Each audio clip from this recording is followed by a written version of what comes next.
माननीय प्रधानमंत्री जी नमस्कार। मेरा नाम अर्श है। मैं जीएसबीवी बुराड़ी 12th एच का छात्र हूं। मेरा आपसे प्रश्न ये है कि हम अपने परिवेश में परीक्षाओं को लेकर नकारात्मक चर्चाओं को कैसे संबोधित कर सकते हैं जो हमारी पढ़ाई और अच्छा प्रदर्शन करने की क्षमता को महत्वपूर्ण रूप से प्रभावित करती है।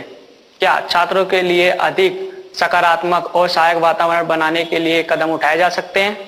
धन्यवाद। Thank you Mohammed. ओमान से डानिया शबू और दिल्ली से मोहम्मद अर्श तथा हमारे जैसे अनेक विद्यार्थी समाज और आसपास के लोगों की एक्सपेक्टेशंस के प्रेशर को हैंडल नहीं कर पाते। कृपया उनका मार्गदर्शन करें।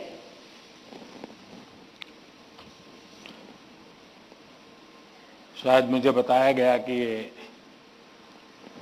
परीक्षा पे चर्चा का 7वां एपिसोड है और जितना मुझे याद है मैंने देखा है कि ये प्रश्न हर बार आया है और अलग अलग तरीके से आया है। इसका मतलब ये है कि 7 साल में 7 अलग अलग बैचेज इस परिस्थितियों से गुजरी है और हर नई बैच को भी इन्हीं समस्याओं का सामना करना पड़ रहा है। अब विद्यार्थियों की बैच तो बदलती है लेकिन टीचर की बैच इतनी जल्दी बदलती नहीं है। अगर टीचर्स ने इन अब तक जितने मेरे एपिसोड हुए हैं उसमें मैंने इन बातों का जो वर्णन किया है, अगर उसका कुछ न कुछ उन्होंने अपने स्कूल में एड्रेस किया हो तो शायद हम इस समस्या को धीरे धीरे कम कर सकते हैं। उसी प्रकार से हर परिवार में ज्यादातर हो सकता है बड़े बेटे ने या बेटी ने पहले एक आध बार ये ट्रायल हुआ हो लेकिन उनके लिए ज्यादा एक्सपीरियंस नहीं है। लेकिन हर माँ बाप ने किसी न किसी रूप में इस समस्या को जरूर अनुभव किया है। अब सवाल यह है कि इसका समाधान क्या हो। हम ये तो नहीं कह सकते भाई स्विच ऑफ, प्रेशर बंद, ऐसा तो नहीं कर सकते। तो हमने अपने आप को एक तो किसी भी प्रकार के प्रेशर को झेलने के लिए सामर्थ्यवान बनाना चाहिए। रोते बैठना नहीं चाहिए, मान के चलना चाहिए कि जीवन में आता रहता है, दबाव बनता रहता है, तो खुद को तैयार करना पड़ता है।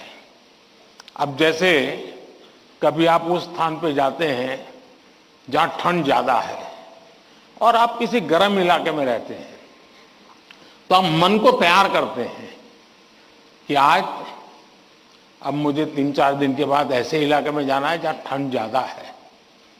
तो मन से आप तैयार करते हैं तो धीरे धीरे तो लगता है, पहुंचने के बाद कभी लगता है यार मैंने तो सोचा था उससे तो ठंड कम है, क्योंकि आपने मन से तय कर लिया है।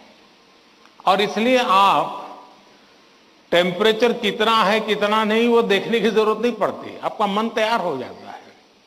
वैसे ही दबाव को हमने अपने तरीके से मन से एक बार इस स्थिति से जीतना है, ये तो संकल्प करना होता है। दूसरा, कि जरा दबाव के प्रकार देखें। एक तो दबाव होता है खुद ने ही जो अपने लिए तय करके रखा है कि सुबह 4 बजे उठना ही उठना है, रात को 11 बजे तक पढ़ना ही पढ़ना है, आपने तो इतने आंसर सॉल्व करके ही जीतना है, और बड़ा दबाव खुद ही अनुभव करते हैं। मैं समझता हूं हमने उतना स्ट्रेच नहीं करना चाहिए कि जिसके कारण हमारी एबिलिटी ही टूट जाए। हमने स्लोली इंक्रीमेंट करना चाहिए। चलिए भाई, कल मैंने 7 क्वेश्चन सॉल्व किए थे रात को, आज 8 करूंगा। फिर मुझे वरना मैं 15 तय करूं और 7 ही कर पाऊं तो सुबह उठता है, यार देखो कल तो कर नहीं पाए, आज करूंगा। तो एक खुद भी दबाव के प्रेशर पैदा करते हैं। हमने इसको थोड़ा साइंटिफिक तरीके से कर रहे थे। दूसरा, माँ बाप प्रेशर पैदा करते हैं, ये क्यों नहीं किया, वो क्यों नहीं किया, क्यों सोता रहा, चलो जल्दी उठते नहीं हो, पता नहीं एग्जाम है। और यहां तक कहते हैं, देख वो तेरा दोस्त क्या करता है, तू क्या करता है। ये सुबह शाम जो कमेंट्री चलती है, रनिंग कमेंट्री, और कभी माँ थक जाते आ जाए तो पापा की कमेंट्री शुरू होती है, कभी पापा थक जाते हैं